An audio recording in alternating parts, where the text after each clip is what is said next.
Un saludo a todas nuestras seguidoras y seguidores.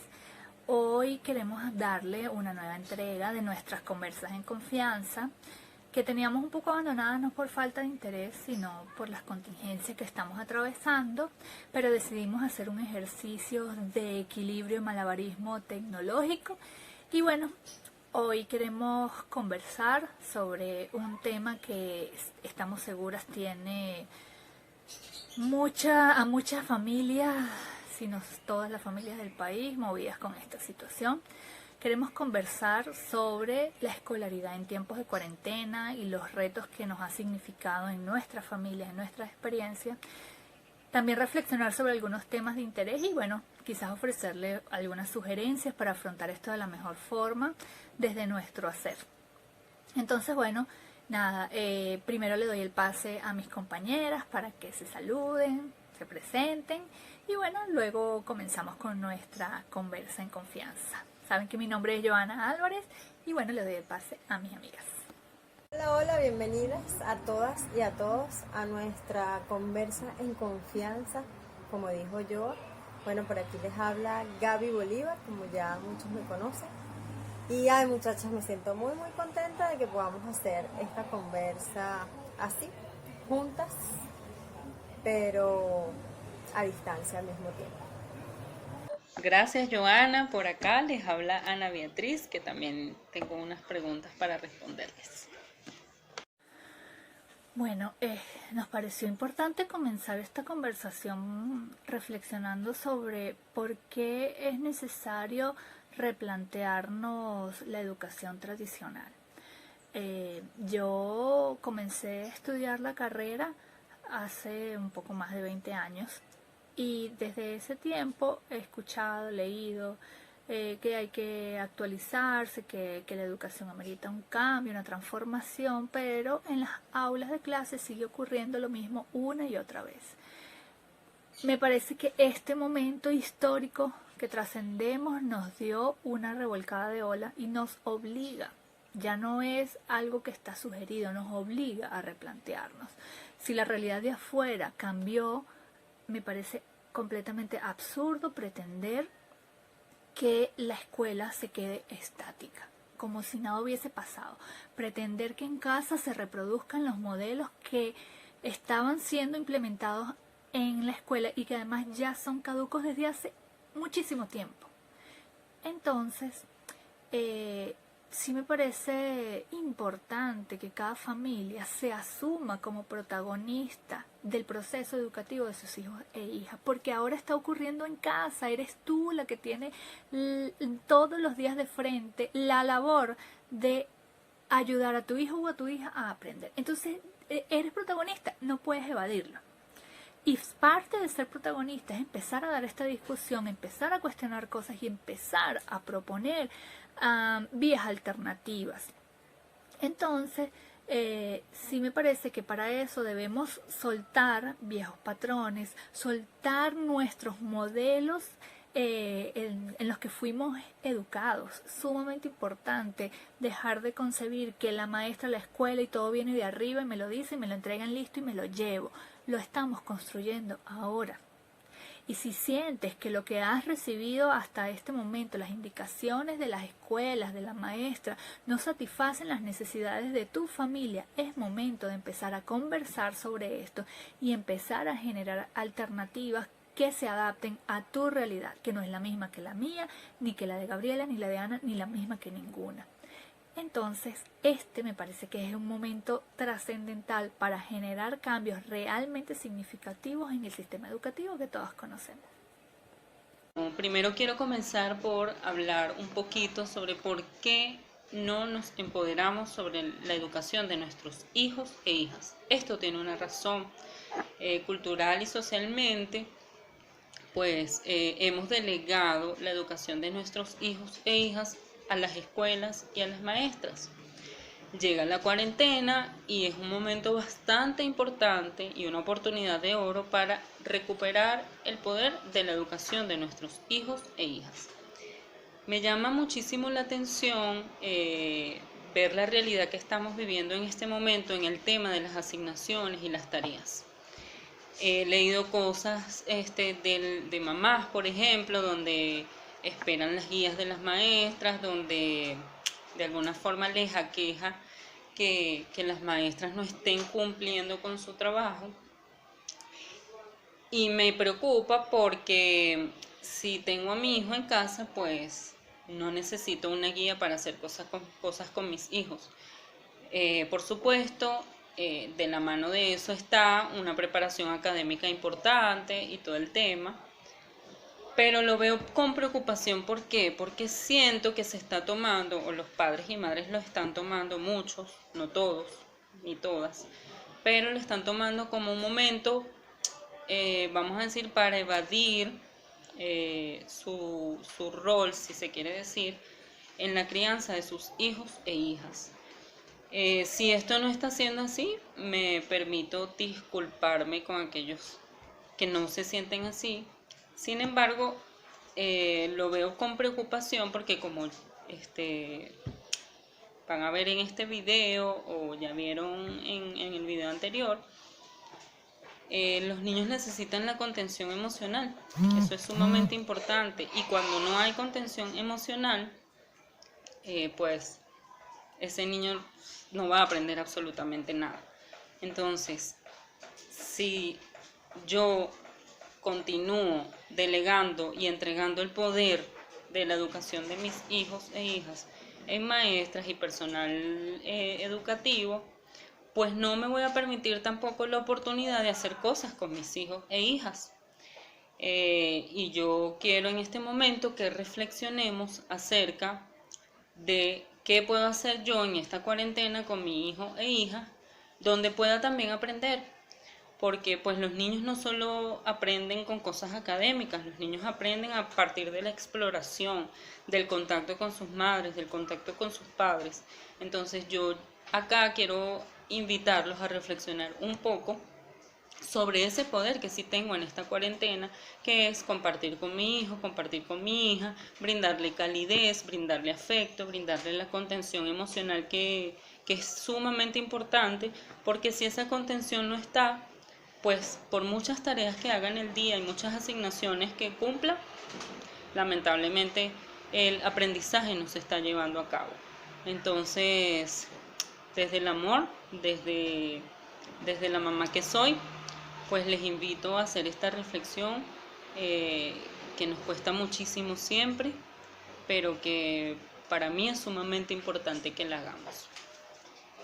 Ya Ana y Joa les han dicho bastante sobre este tema que decidimos abordar en esta conversa, como lo es la escolaridad en casa. No me queda más que decirles que es sumamente importante la contención emocional en nuestros niños, niñas y adolescentes en este momento.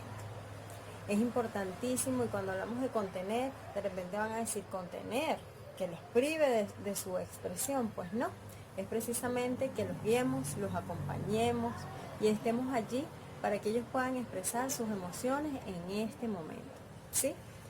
Ellos y ellas, al igual que nosotras, también están preocupados, también a veces se sienten tristes, tienen ira, a veces están alegres, están en un cóctel de emociones en este momento de la cuarentena.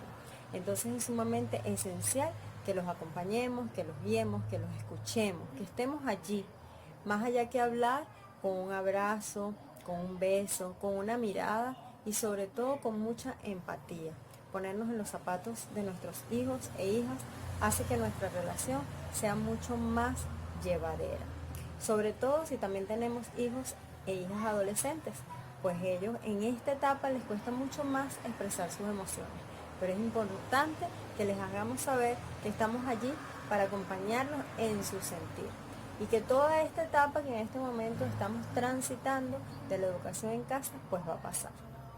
Es importante que tomemos un espacio del día en el que ellos se encuentren con el mejor ánimo y nosotras también. Porque es fundamental que también tengamos un tiempo para nosotras y nos contengamos emocionalmente. Hablo de nosotras porque en la mayoría de los casos somos las mamás quienes estamos lidiando el día a día con la educación en casa. Entonces a veces nos embotamos, colapsamos y tampoco estamos de muy buenas para poder dedicarle el tiempo a lo que ellos y ellas requieren en este momento. Entonces tómate unos instantes del día para dedicarte a hacer alguna actividad en casa que te libere, que te desestrese, que te permita expresar también tus emociones. Y de esta manera puedas guiar y acompañar de una manera más saludable a tu hijo o hija en esto. Gracias, Gaby. Bueno, ¿cómo aprenden los niños y las niñas? Yo no estoy, quiero que quede claro que no estoy descubriendo el agua caliente, que no estoy diciendo nada al lado de los cabellos, que esto se ha investigado durante mucho tiempo y nos lo aprendemos en las aulas de clase cuando estudiamos educación. Por alguna razón difícil de entender, la teoría está, pero no termina de aplicarse en la práctica. Me imagino que porque implica la ruptura de muchísimos paradigmas que, insisto, tienen que ver con nuestra crianza. Los niños y las niñas aprenden a través de las experiencias significativas, y las experiencias significativas de la vida ocurren en la práctica, no sentadas ni sentados escribiendo largos textos desde el pizarrón.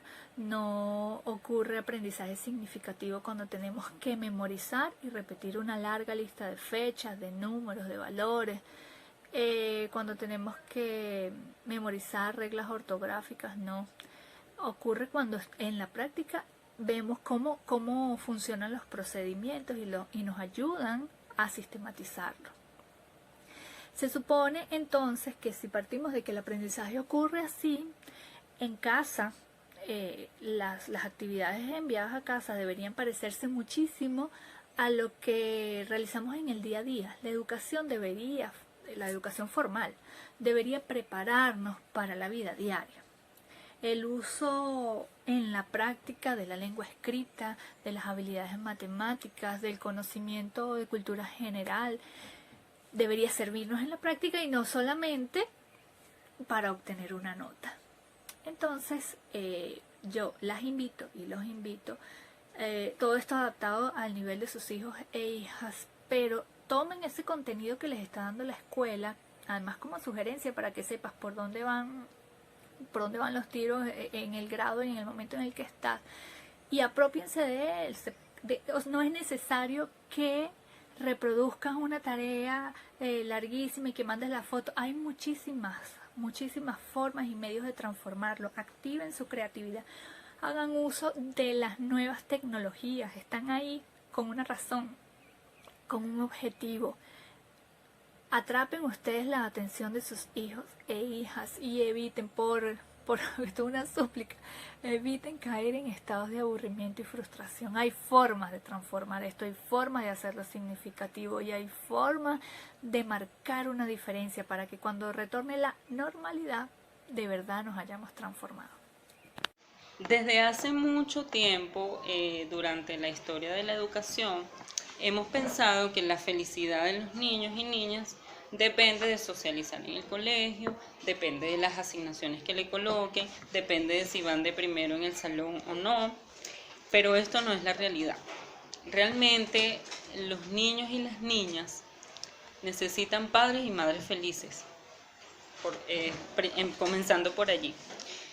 Si papá y mamá no están feliz, y lo comprendemos por la situación, por la cuarentena, pues bebé o nuestros niños y niñas en edad escolar no van a estar bien. Entonces el primer llamado y la primera invitación es que reflexionemos acerca de cuán feliz está papá y está mamá. Esa es la primera. Un niño es feliz a través del juego con su mamá y su papá, a través de la calidez, a través del consuelo que yo le pueda dar, a través de la contención emocional, de la validación de sus emociones, de preguntarles incluso cómo se sienten en esta cuarentena, que puedan drenar, que puedan expresar, que se sientan de alguna forma comprendidos y comprendidas por esas personas que se supone los cuiden, tanto física como emocionalmente. Les invito a reflexionar acerca de qué realmente hace feliz a mi hijo, a mi hija, qué realmente le puedo aportar para que entonces esté sumamente alegre, sumamente feliz, no siempre por supuesto, porque todos los seres humanos tenemos emociones variables. Sin embargo, puedo aportarle desde el amor que les tengo a mi hijo, a mi hija, la felicidad, la calidez, el consuelo y sobre todo la disponibilidad emocional. A veces sentimos que no estamos completamente disponibles para atender emocionalmente a nuestros hijos e hijas. Y les quiero hacer entonces la invitación a esos padres y a esas madres que tienen esta sensación de aportarse por lo menos 1 hora diaria para ustedes, porque así también van a estar más disponibles emocionalmente para ser felices a sus pequeños. Somos este equipo trabajando desde esta cuarentena para seguir acompañándoles entonces a ustedes como madres y padres. Los dejo con Gabriela, que tiene otras preguntas muy interesantes. No me queda más que decirles que nos sigan en nuestras cuentas, @creciendo en confianza, @c en confianza en Twitter, y por supuesto que se suscriban a nuestro canal de YouTube. Muchachas, gracias por habernos dado esta oportunidad a las dos de compartir vía así, a distancia, vía internet, por decirlo de alguna manera. Me hace mucha falta abrazarlas, contenerlas, a pesar de que lo hemos hecho de manera virtual. Y bueno, esperemos que en la próxima conversa ya podamos estar cerquitas y amamacharnos juntas para volver a transmitir herramientas, estrategias e información que estamos seguras que les ayudarán a que sigan creciendo junto a nosotros.